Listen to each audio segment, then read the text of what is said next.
आसमा शिराजी साहिबा ने कहा कि नवाज शरीफ साहब जो हैं वो इमरान खान साहब की रिहाई चाहते हैं, लेकिन आपकी बातों से अंदाज़ा है कि वो ऐसा कुछ नहीं है। वाकई ऐसा कुछ नहीं है। नवाज शरीफ साहब को मैं जानता हूँ या जितना आप जानती हैं या पाकिस्तान के लोग जानते हैं, ख़ास तौर पर मिसाक़ जमहूरियत साइन करने के बाद कभी भी नवाज शरीफ के जहन में ये तसव्वुर नहीं होगा कि वो किसी सियासी जमात को बैन करने की या किसी सियासी जमात के कारकुन को गिरफ्तार करने की बात करें या इंतकाम लेने की बात करें। वो रिहाई चाहते हैं इमरान खान साहब की कि दो जमातों ने नहीं। मैं कहता हूँ कि सियासी वर्कर की रिहाई वो खुद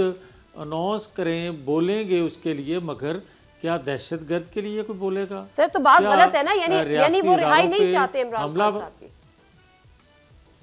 मैं बड़ा क्लियर हूँ, मैं बड़ी क्लियर बात कर रहा हूँ कि सियासी वर्कर की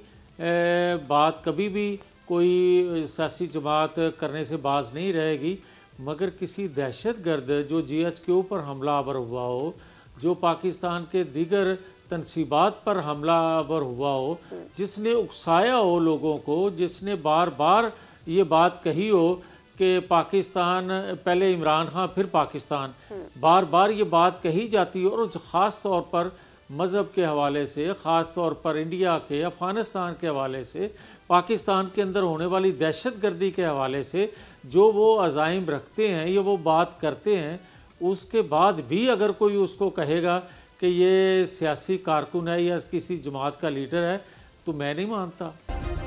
सब्सक्राइब करें और बेल दबाएं ताकि कोई खबर रह न जाए।